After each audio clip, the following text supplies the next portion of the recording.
अस्सलाम वालेकुम स्टूडेंट्स, आज हम केमिकल इक्विलिब्रियम का बहुत ही important topic law of mass action discuss करने जा रहे हैं। लॉ ऑफ मास एक्शन ये दो नॉर्वेजियन साइंटिस्ट गोल्डबर्ग और वेग ने पेश किया 1869 में। उन्होंने बहुत सारे रिवर्सिबल रिएक्शंस स्टडी किए थे और बिल आखिर उन्होंने उन रिवर्सिबल रिएक्शंस की पेश नज़र उन्होंने ये लॉ ऑफ मास एक्शन पेश किया।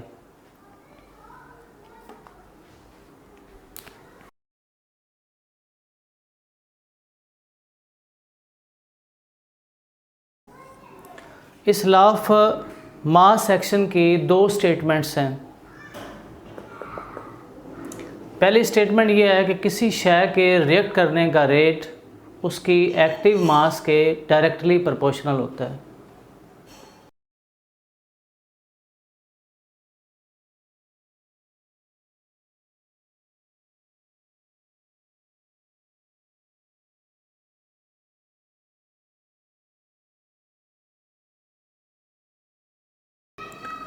किसी शय के रिएक्ट करने का रेट उसकी एक्टिव मास के डायरेक्टली प्रोपोर्शनल होता है। इसमें शय क्या चीज़ है? शय किसी भी प्योर चीज़ को शय कहते हैं, यानी उसमें पाए जाने वाले तमाम एटम्स एक जैसे होते हैं, या अगर वो कंपाउंड है तो उसमें पाए जाने वाले तमाम किस्म के जो मॉलिक्यूल्स होते हैं वो एक जैसे होते हैं, उसमें किसी किस्म की कोई मिलावट नहीं होती। फॉर एग्ज़ाम्पल ये वाटर का मॉलिक्यूल है, अगर सारे के सारे सिर्फ वाटर ही मॉलिक्यूल्स हों और इसमें कोई और चीज़ शामिल ना हो तो इसे हमें सब्सटेंस या शय कह सकते हैं। इस तरह से Cl2 क्लोरीन का मॉलिक्यूल है, तो अगर क्लोरीन ही हो सारे इसके अंदर मॉलिक्यूल तो इसको हम शय कहेंगे। इसी तरह से H2, यानी जो खालिस हालत में जो चीज़ पाई जाती है उसको क्या कहते हैं? शय कहते हैं, या इंग्लिश में सब्सटेंस कहा जाता है। किसी शय के रिएक्ट करने का रेट उसकी एक्टिव मास के, इसमें एक्टिव मास क्या है? एक्टिव मास ये वो मैस होती है जो किसी रिएक्शन में हिस्सा लेती है, यानी जो मैस किसी रिएक्शन में हिस्सा ले उसकी वो क्वांटिटी, वो मिकदार जो उस रिएक्शन में हिस्सा ले रही हो तो उसको एक्टिव मास कहते हैं। और इसको मोल पर क्यूबिक डेसीमीटर में ज़ाहिर किया जाता है।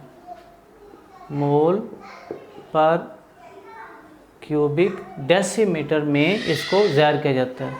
इसमें जो एक डेसीमीटर क्यूब होता है ये 1 लीटर के बराबर होता है, यानी 1 लीटर में इसके मोल्स की तादाद कितनी है ये इसकी मोलर कॉन्सेंट्रेशन कहलाती है। फॉर एग्ज़ाम्पल ये है कि आपके पास ये 1 लीटर है, इस लीटर में इसके मोल्स कितने हैं, तो जितने मोल्स होंगे वो इसकी मोलर कंसंट्रेशन कहलाएगी। अगर 1 मोल है तो 1 मोल पर क्यूबिक डेसीमीटर होगा, और अगर 2 मोल हैं तो 2 मोल पर क्यूबिक डेसीमीटर होगा। यानी ओवरऑल ये मोलर कंसंट्रेशन है, और 1 लीटर के अंदर या 1 क्यूबिक डेसीमीटर में उसके मोल्स की तादाद को एक्टिव मास कहा जाता है।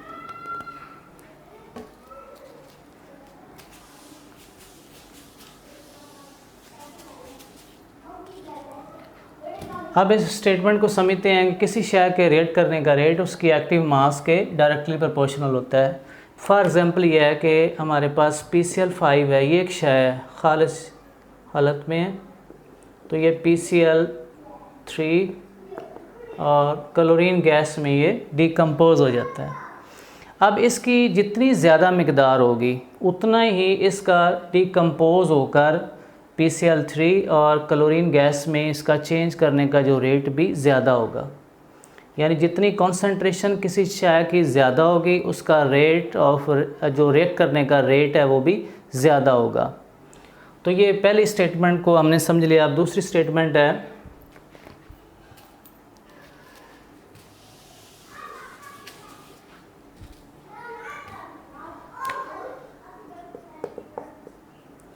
किसी रिएक्शन का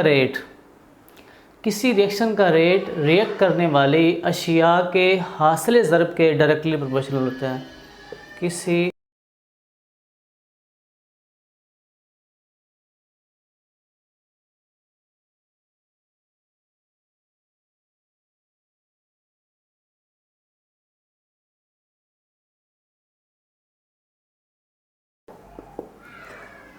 अब इसमें रिएक्शन की बात की है, इसमें कुछ रिएक्टेंट्स होते हैं जो रिएक्टेंट्स मिलकर प्रोडक्ट्स में चेंज हो जाते हैं। हम इसको मिसाल की मदद समझेंगे। मिसाल के तौर पर हमारे पास एक रिवर्सिबल रिएक्शन है, A plus B converts into C plus D। इसमें A और B रिएक्टेंट्स हैं और ये आपस में कंबाइन होकर C प्लस D प्रोडक्ट्स बना रहे हैं। ये एक रिवर्सिबल रिएक्शन है, इसको 2 तीर के निशानों से ज़ाहिर किया गया है। और ये जब C प्लस D बनता है तो ये डिकम्पोज होकर दोबारा से A प्लस D में चेंज हो जाता है। तो ये जो रिवर्सिबल रिएक्शन है इसके 2 स्टेप्स होते हैं, एक फॉरवर्ड रिएक्शन का रेट होता है और एक होता है रिवर्स रिएक्शन का रेट। सबसे पहले तो हम इसको क्या करते हैं, एक्टिव मास की शक्ल में ज़ाहिर करते हैं। एक्टिव मास को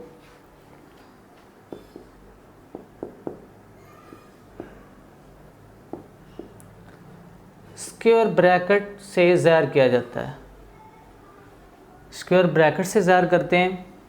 और इसका यूनिट क्या है, इसका यूनिट है मोल पर क्यूबिक डेसीमीटर। अब सबसे पहले इसकी हम फ़र्ज़ करते हैं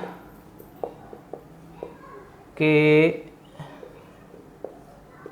ये इसकी एक्टिव मास है A की, ये B की एक्टिव मास है और ये C की। जब हम स्क्वायर ब्रैकेट्स में ज़ाहिर कर रहे हैं तो इसका मतलब है कि ये इनकी एक्टिव मासेस हैं और ये D की एक्टिव मासेस हैं, इनकी मोलर कंसंट्रेशंस हैं,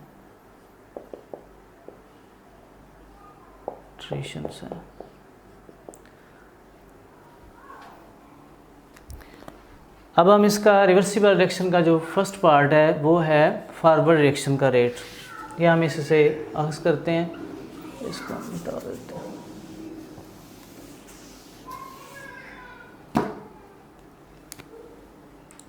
फॉरवर्ड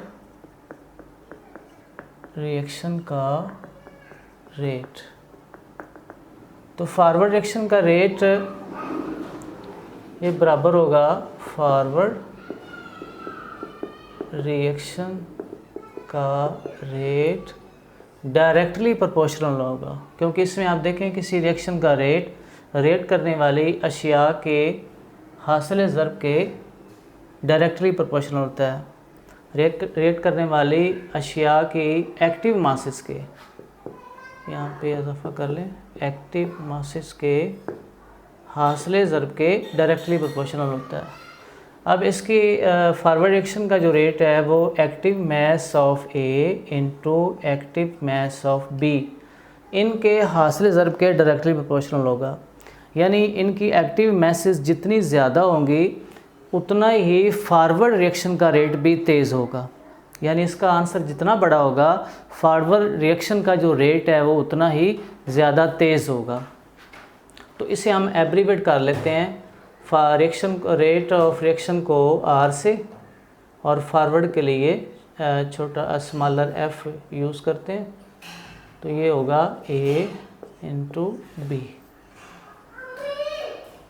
तो A और B के हासिल ज़र्ब के डायरेक्टली प्रोपोर्शनल है।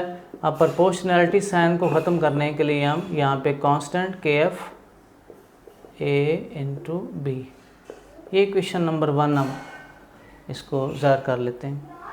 तो ये रेट ऑफ फॉरवर्ड रिएक्शन किसके बराबर हो गया, KF, यानी ये कांस्टेंट है। प्रोपोर्शनैलिटी साइन को जब भी रिप्लेस किया जाता है तो किसी कांस्टेंट के साथ रिप्लेस किया जाता है। तो इसमें KF है A इंटू B, ये एक्टिव मासेस ऑफ A और B हैं।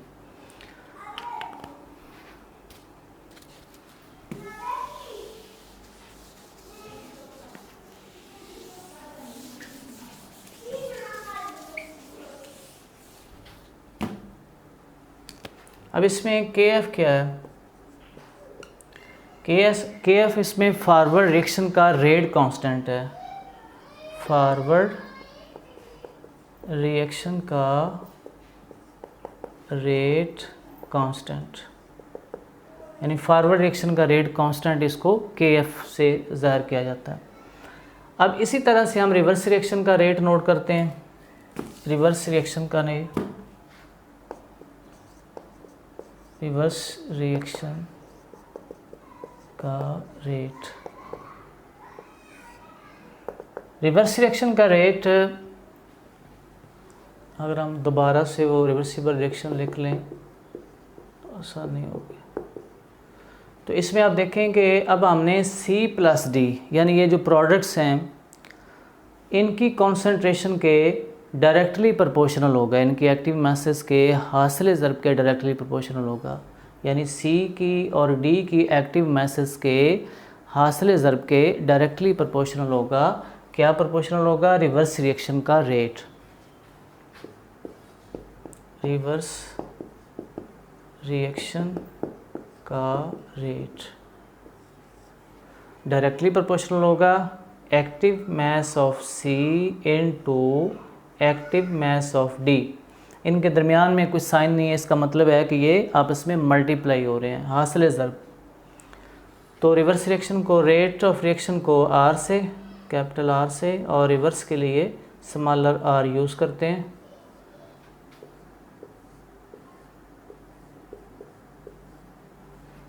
और प्रोपोर्शनैलिटी साइन को हम कांस्टेंट के साथ रिप्लेस कर लेते हैं। इसमें Kr जो है ये रिवर्स रिएक्शन का रेट कांस्टेंट है।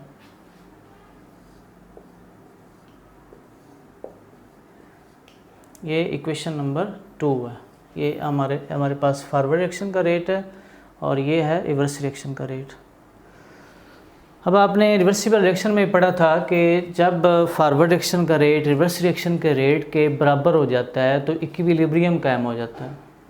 तो इक्विलिब्रियम की हालत में ये हम इसको थोड़ा सा रेज कर देते हैं।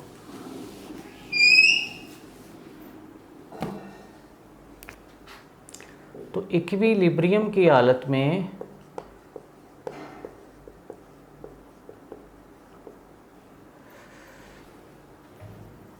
फॉरवर्ड रिएक्शन का रेट रिवर्स रिएक्शन के रेट के बराबर हो जाता है।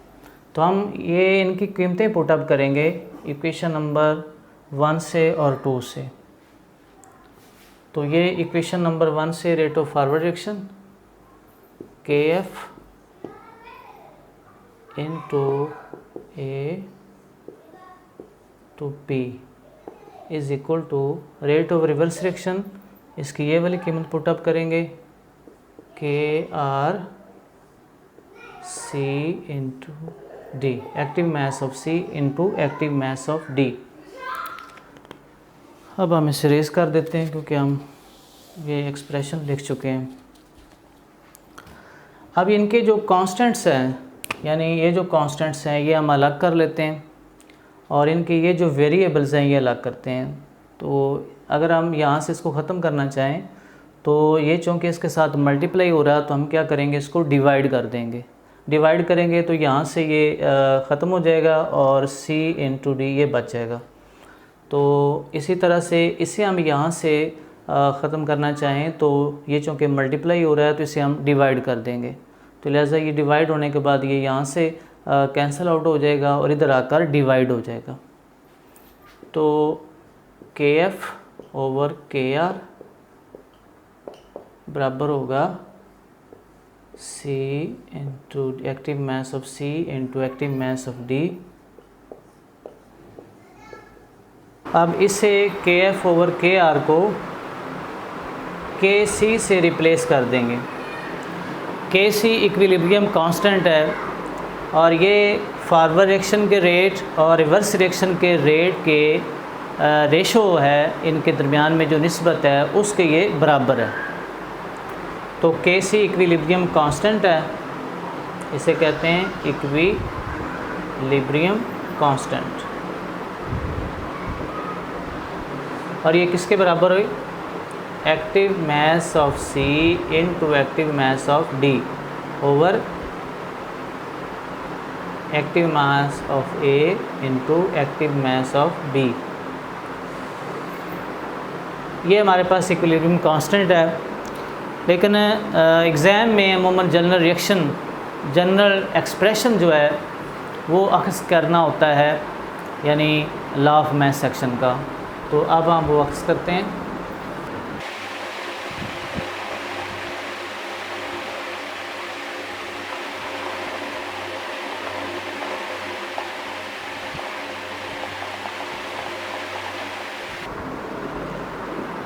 जनरल रिएक्शन की मदद से हम इक्विलिब्रियम कांस्टेंट एक्सप्रेशन अखज़ करेंगे।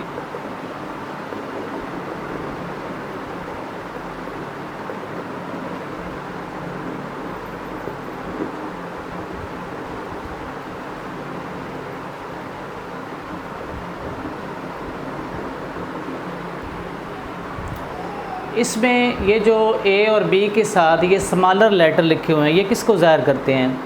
ये तो हैं रिएक्टेंट्स हैं, और ये इनके साथ ये स्मॉलर ए लिखा हुआ है, ये ज़ाहिर करता है कि ये ए के मोल्स की तादाद है। इसी तरह से ये रिएक्टेंट बी के साथ ये जो स्मॉलर बी लिखा हुआ है, ये बी के मोल्स की तादाद। इसी तरह से ये सी के मोल्स हैं और ये डी के मोल्स हैं, यानी इनके कितने मोल्स इस केमिकल रिएक्शन में हिस्सा ले रहे हैं। लॉ ऑफ मास सेक्शन के मुताबिक किसी केमिकल रिएक्शन का रेट मतवाज़न कीमियाई मसावात में रिएक्टेंट्स के मोल्स की तादाद उनकी मोलर कॉन्सेंट्रेशन का बतौर क़ुव्वत नमा के हासिल ज़र्ब के डायरेक्टली प्रोपोर्शनल होता है।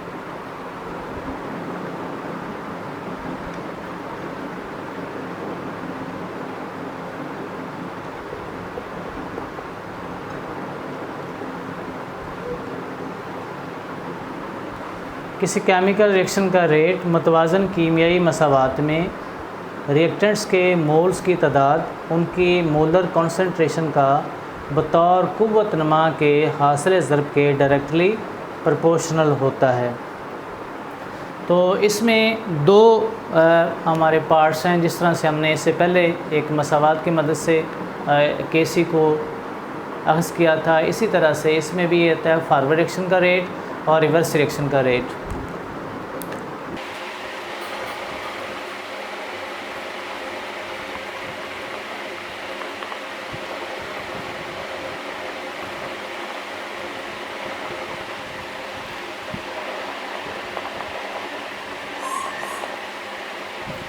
लॉ ऑफ मास सेक्शन के मुताबिक फॉरवर्ड रिएक्शन का रेट ए और बी इनकी एक्टिव मासेस और इनके ये जो बैलेंस्ड केमिकल इक्वेशन में कीमियाई मसावात को मतवाज़न करके इससे जो मोल्स निकाले गए हैं, इनकी मोलर कॉन्सेंट्रेशन के हासिल ज़र्ब के डायरेक्टली प्रोपोर्शनल है।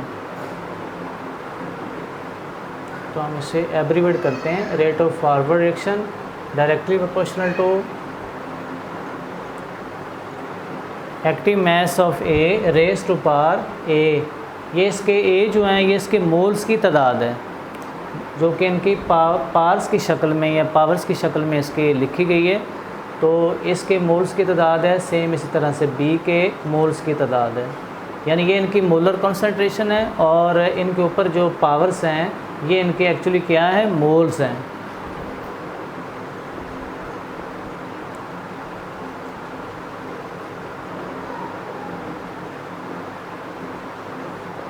ये इक्वेशन नंबर 1 है।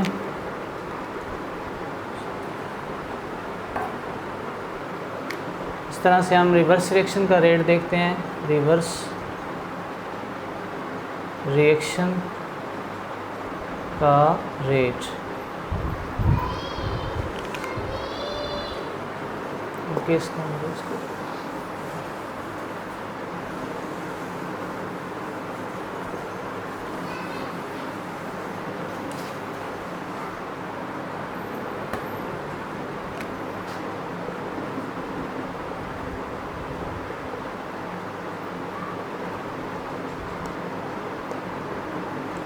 रिवर्स रिएक्शन का रेट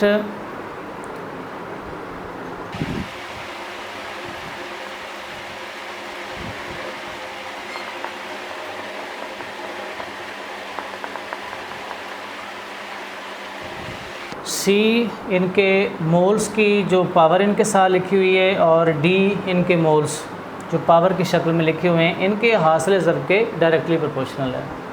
तो rate of reverse reaction is directly proportional to active mass of C raise to power C into active mass of D raise to power D. तो rate of reverse reaction is equal to K R, जो कि proportionality sign को ख़त्म करने के लिए reverse reaction का rate constant है।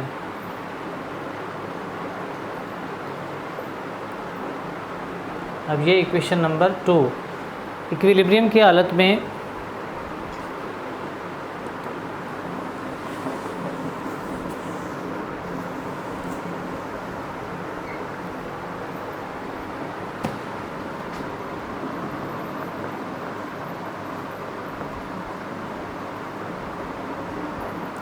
फॉरवर्ड रिएक्शन का रेट और रिवर्स रिएक्शन के रेट के बराबर हो जाता है। तो इक्वेशन नंबर 1 और 2 से हम इनकी कीमतें पुटअप करेंगे। ये के एफ यानी इसके इक्विवेलेंट ये है, इसकी हम ये कीमत पुटअप करेंगे। Active mass of A raise to power ए, ये इसके मोल्स की तादाद है। इसी तरह से ये बी, ये इसके मोल्स हैं। अभी इक्वेशन नंबर 2 जो है के आर सी डी। अब हम इसमें ये करते हैं कि इसके जो कांस्टेंट्स हैं उन्हें एक साइड पे लिख लेते हैं और इसके जो वेरिएबल्स हैं उन्हें एक तरफ लिख लेते हैं। कांस्टेंट्स ये वाले कांस्टेंट हैं के एफ और के आर।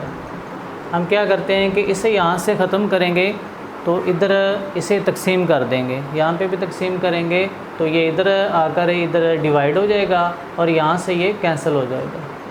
और इसी तरह से इसको कैंसिल कर लेते हैं, यहाँ से डिवाइड कर लेंगे, इधर से ये कैंसिल हो जाएगा और इधर आकर डिवाइड हो जाएगा।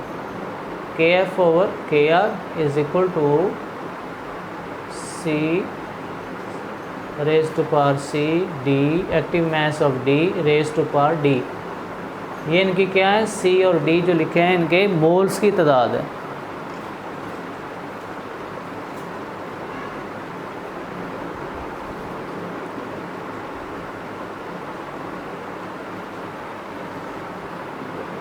अब ये जो कांस्टेंट्स हैं ये के एफ ओवर के आर ये के सी के बराबर हैं। रेट कांस्टेंट यानी फॉरवर्ड रिएक्शन का रेट कांस्टेंट और रिवर्स रिएक्शन का रेट कांस्टेंट, इनके दरमियान में जो रेशो होती है वो के सी के बराबर होता है, जिसे इक्विलिब्रियम कांस्टेंट कहा जाता है। तो ये के सी किसके बराबर है, active mass of C raise to power C active mass of D raise to power D over active mass of A raise to power A active mass of B raise to power B.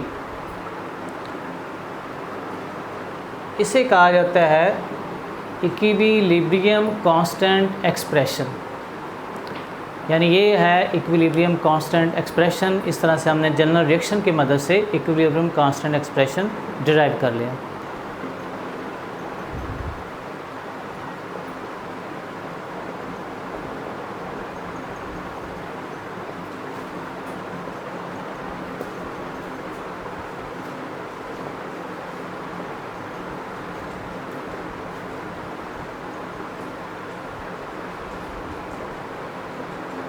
केसी को law of equilibrium constant कहा जाता है। अब हम equilibrium constant और इसके units को explain करेंगे।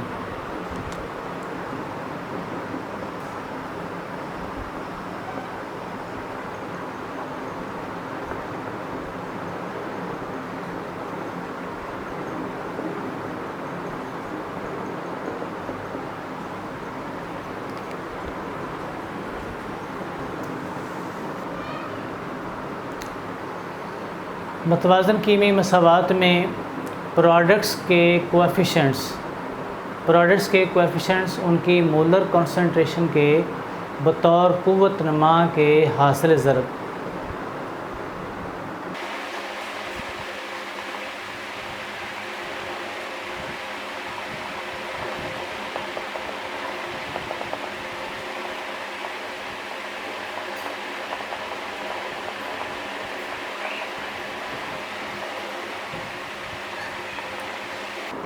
मुतवाज़न कीमी मसवात में प्रोडक्ट्स के कोएफ़िशिएंट्स उनकी मोलर कंसंट्रेशन के बतौर क़ुव्वत नमा के हासिल ज़रब और रिएक्टेंट्स के कोएफ़िशिएंट्स उनकी मोलर कंसंट्रेशन के बतौर क़ुव्वत नमा के हासिल ज़रब।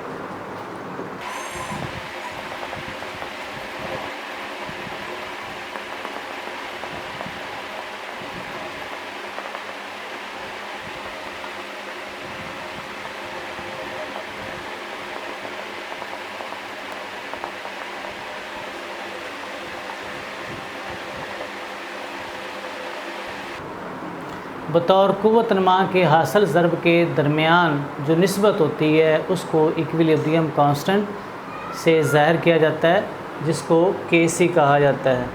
KC ये बराबर है प्रोडक्ट्स के कोएफ़िशिएंट्स उनकी मोलर कंसंट्रेशन के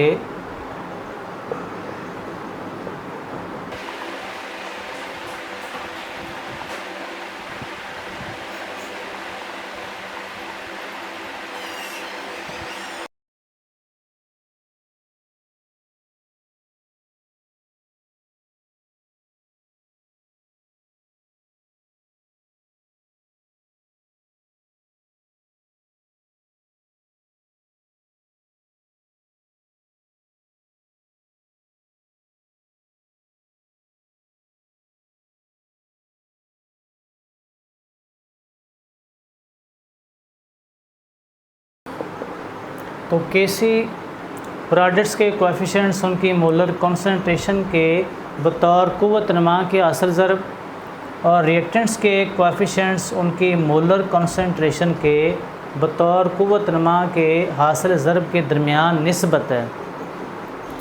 यानी जो प्रोडक्ट्स हैं उनकी एक्टिव मासेस और उसके जो उनके कोएफ़िशिएंट्स होते हैं, यानी उसके जो मोल्स की तादाद होती है वो उनकी पावर्स बन जाते हैं, उनके हासिल ज़रब और रिएक्टेंट्स के जो एक्टिव मासेस के ऊपर जो C और D लिखा जाता है, ये उनके नंबर ऑफ मोल्स होते हैं, उनके क़ुव्वत नमा के तौर पर उनका हासिल ज़रब इनके दरमियान में जो निस्बत है उसको KC कहा जाता है।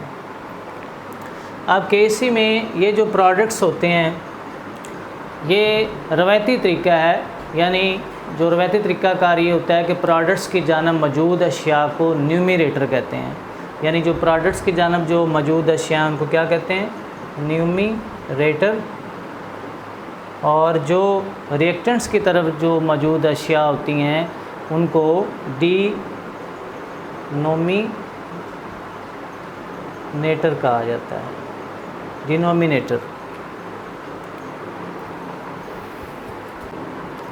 KC का इन्हिसार रिएक्टेंट्स और प्रोडक्ट्स की इब्तदाई कंसंट्रेशन पर नहीं होता। जो KC का इन्हिसार है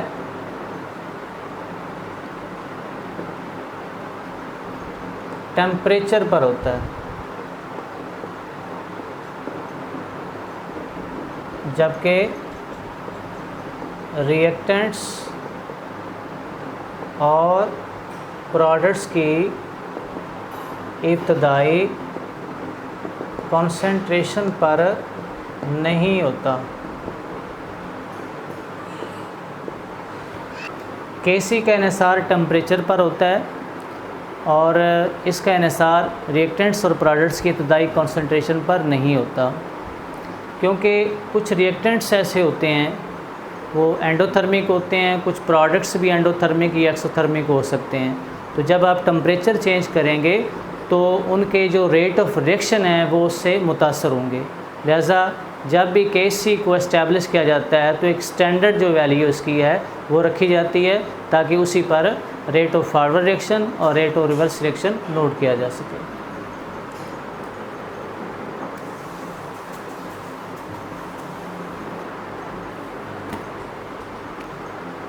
अब इसके यूनिट्स, KC का यूनिट्स उस वक़्त नहीं होगा जब रिएक्टेंट्स और प्रोडक्ट्स के मोल्स की तादाद बराबर होगी। तो जब रिएक्टेंट्स और प्रोडक्ट्स के मोल्स की तादाद बराबर होगी तो KC का कोई यूनिट नहीं होगा। For example H2 + I2 converts into hydrogen iodide. इसमें आप देखें कि इसका 1 मोल है और इसका भी 1 मोल है, तो टोटल इसके 2 मोल, इसके भी 2 मोल, तो लिहाजा ये इक्वल हो गया। तो इस सूरत में Kc का कोई यूनिट नहीं होगा। हम इसे बाकायदा लिख कर देखते हैं।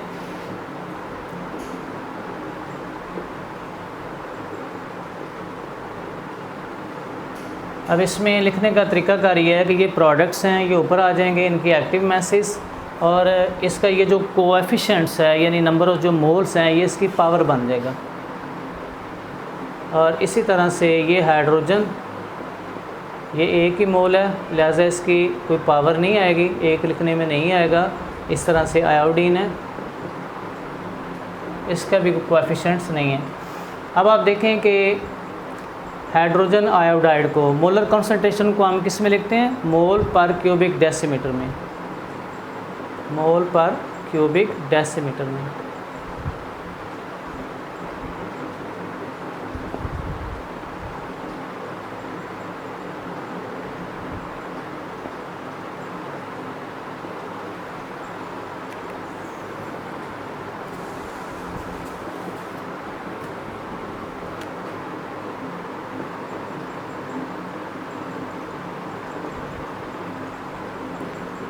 अब देखें इसके भी 2 टाइम्स ये मल्टीप्लाई हो रहा है, तो ये जो है इसके साथ ये कैंसिल हो जाएगा, इसकी पावर के साथ ये कैंसिल हो जाएगा। अगर हम इसे खोल कर लिखें तो इस तरह लिखेंगे मोल पर क्यूबिक डेसीमीटर, यानी ये 2 टाइम है मोल पर क्यूबिक डेसीमीटर।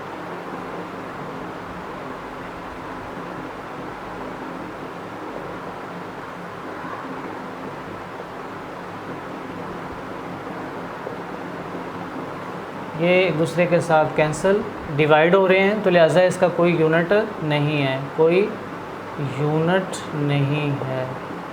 तो ये इस सूरत में कि जब रिएक्टेंट्स और प्रोडक्ट्स के मोल्स की तादाद बराबर हो तो उस सूरत में Kc का कोई यूनिट नहीं होता। लेकिन जब रिएक्टेंट्स और प्रोडक्ट्स के मोल्स की तादाद बराबर ना हो तो उस सूरत में Kc का यूनिट होगा।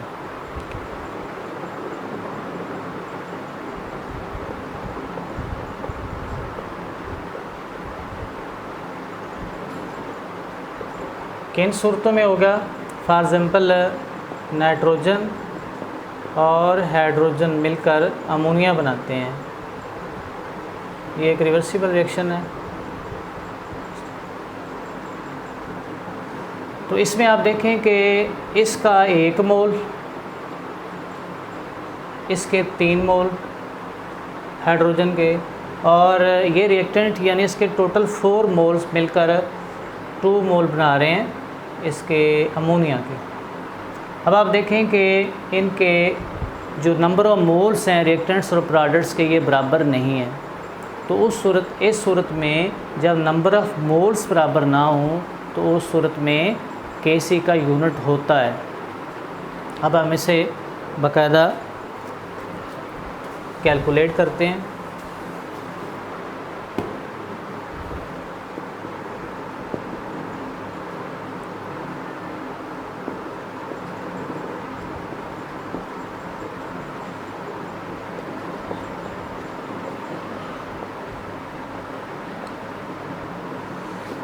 तो इसके ये जो कोएफिशिएंट है यानी इसके मोल्स हैं, ये इसकी क्या बन जाएगी? पावर बन जाएगी। तो ये इसकी पावर बन गई। इस तरह से इसका 1 ही मोल है और हाइड्रोजन के 3 मोल्स हैं जी। अब इसकी मोलर कंसंट्रेशन हम मोल पर क्यूबिक डेसीमीटर में ज़ाहिर करेंगे। अब इसकी ये जो पावर है ये 2, ये इसके ऊपर भी आ जाएगा। सेम इसी तरह से मोल पर क्यूबिक डेसीमीटर, ये है नाइट्रोजन के लिए,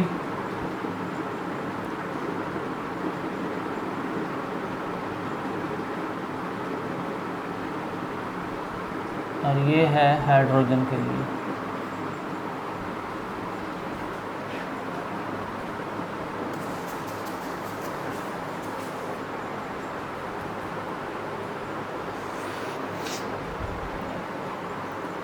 जी इसमें आप देखें, इसे हम थोड़ा सा ये आगे सॉल्व करते हैं।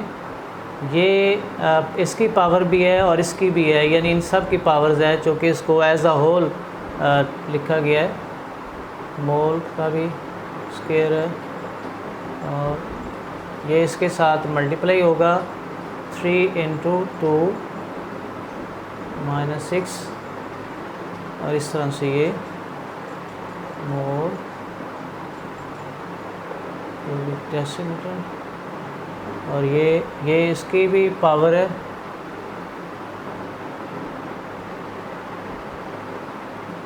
और ये इसके साथ मल्टीप्लाई होगा तो ये -9।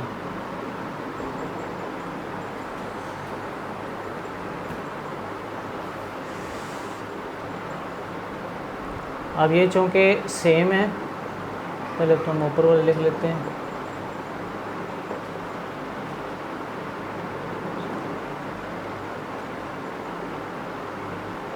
ये सेम है तो ये जमा आपस में हो जाएंगे, इनके कॉमन लेते हैं तो 3 + 1 4 और ये -3 और -9 और -3 -12। अब जब ये ऊपर जाएंगे तो ये नेगेटिव हो जाएंगे, ये 2 ये -4 हो जाएगा,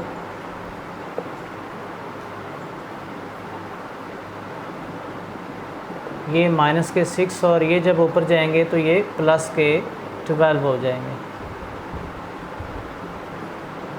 तो -4 ये इनका फ़र्क आ रहा है, -2 ज़्यादा हैं इसके,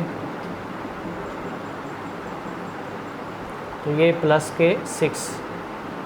तो ये आप देख सकते हैं कि ये केसी का यूनिट है। उस सूरत में है जब इसके मोल्स की तादाद बराबर ना हो, रिएक्टेंट्स और प्रोडक्ट्स के मोल्स की तादाद बराबर ना हो, तो उस सूरत में केसी का यूनिट होता है। तो डियर स्टूडेंट्स, ये था आज का टॉपिक। इंशाल्लाह मिलते हैं नेक्स्ट टॉपिक के साथ। Thank you.